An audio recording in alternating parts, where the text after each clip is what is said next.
Imagine a little girl growing up in a tiny one-room apartment in Hollywood, so poor that she and her grandmother kept their money in an old coffee can under the sink. Yet that same girl would one day make the entire world laugh so hard that a TV network had to invent a warning for viewers: the following program is so funny it may cause uncontrollable laughter.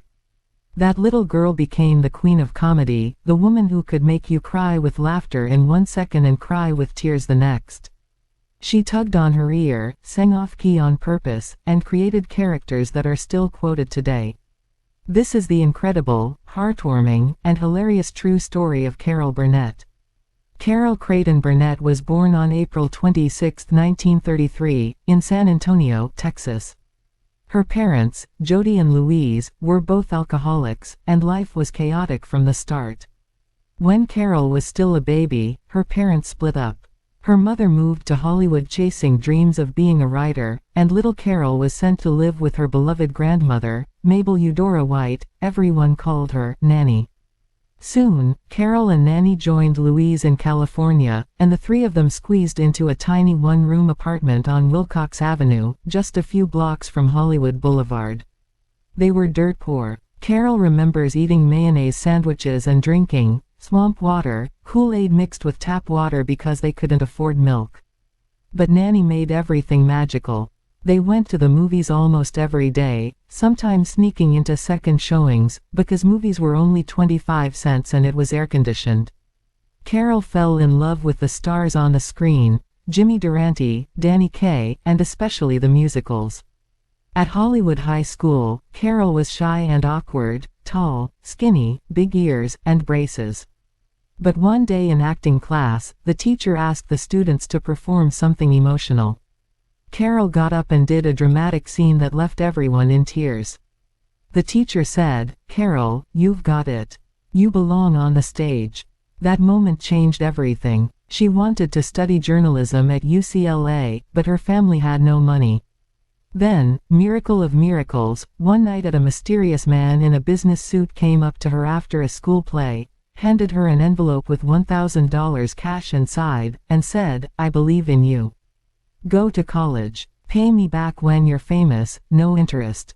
To this day, Carol never learned the man's name, but that anonymous gift sent her to UCLA to study theater arts and musical comedy. College was where Carol found her tribe. She wrote and starred in musical parodies, and one of her sketches, The Princess and the Cuckoo, got such huge laughs that agents started calling. In 1955, a talent booker from The Ed Sullivan Show saw her perform at a party and booked her on the spot. At 22 years old, Carol flew to New York with $50 in her pocket and a one-way ticket. Her first big break came with a silly novelty song called "I Made a Fool of Myself" over John Foster Dulles, yes, the Secretary of State. It became a surprise hit, and suddenly Carol was on every morning show. But she really exploded in 1959 when she joined the Broadway cast of Once Upon a Mattress as the goofy Princess Winifred. Critics went wild. The New York Times said she was the most promising new comedian in years. Carol won a Theatre World Award and became Broadway's new darling. Gary Moore saw her and immediately put her on his TV variety show. From 1959 to 1962, Carol became America's sweetheart, winning her first Emmy in 1962. She was famous for characters like the charwoman, the cleaning lady who would become her trademark, and for her Tarzan yell that could shatter glass. But Carol wanted her own show. She had signed a 10-year contract with CBS that said if she ever wanted an hour-long variety show, they had to give it to her. In 1967, when everyone told her variety was dead, Carol said, "Now." And on September 11, 1967, The Carol Burnett Show premiered. And television was never the same again. For 11 glorious seasons, 278 episodes, The Carol Burnett Show was appointment viewing. It won 25 Emmy Awards, a Peabody, and Golden Globes. Carol insisted on hiring Harvey Korman, Vicki Lawrence, Lyle Waggoner, and later Tim Conway, four of the funniest people on earth. Tim Conway's improvisations were so hilarious that Harvey Korman would literally wet his pants laughing and have to leave the set. The sketches are legendary. Went with the wind, Carol as Starlet O'Hara coming down the stairs in a dress made from curtains, rod and all. I saw it in the window and just couldn't resist. The old folks, Tim and Harvey as cranky old men cracking each other up. The family, Vicki Lawrence as Mama and Carol as Eunice in the most dysfunctional and loving Southern family ever. Carol's movie parodies, Mildred Fierce, Nora Desmond, and dozens more.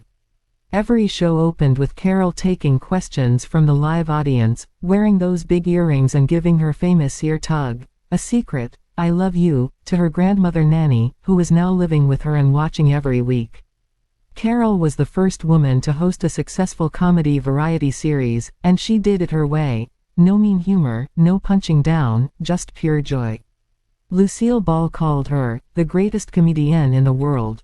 Behind the laughter, life wasn't always easy. Carol married college sweetheart Don Soroyan Young, but they divorced. Then in 1963 she married TV producer Joe Hamilton, who would produce her show. They had 3 daughters, Carrie, Jody, and Erin, but the marriage was stormy, and they finally divorced in 1984. Her oldest daughter Carrie would later struggle with addiction, and in 2002, Carrie tragically died of cancer at only 38. Carol has said that the pain of losing Carrie is something you never get over, you just learn to carry it. But Carol kept going. She starred in movies like The Front Page, Annie as the deliciously evil Miss Hannigan, and dozens of TV movies. She wrote memoirs, One More Time, This Time Together, and Carrie and Me, that became bestsellers. She won the Mark Twain Prize for American Humor, the Kennedy Center Honors, a Grammy for the audiobook, and in 2013 President Obama gave her the nation's highest civilian honor for comedy. At 92 years old as of 2025, Carol is still working. She's on Apple TV Plus shows like Palm Royale, does cameos and interviews, and still tugs her ear for Nanny and for Us. She once said, "Comedy is tragedy plus time." Carol Burnett took every hard knock, poverty, alcoholic parents, heartbreak, loss, and turned it into laughter that healed millions of people. She taught us that you don't have to be mean to be funny, that women can lead a show and win, and that a simple ear tug can say, I love you, across generations. So the next time you see someone do a Tarzan yell, quote, went with the wind, or laugh until they cry at an old sketch on YouTube, just know you're laughing with a little girl who kept a coffee can full of dreams under the sink. Thank you, Carol Burnett, for giving us 11 years of unstoppable joy, and a lifetime of memories. If you loved this story and want more inspiring celebrity journeys told the same way, hit that subscribe button and tap the bell so you never miss a video. Turn on all notifications, new celebrity history every week. Smash the like button if Carol made you smile today, and comment below, what is your all-time favorite Carol Burnett sketch? Mine is still the curtain rod dress. This video was brought to you by Celebrity History CHV, where legends come to life. Thank you for watching, and I'll see you in the next one.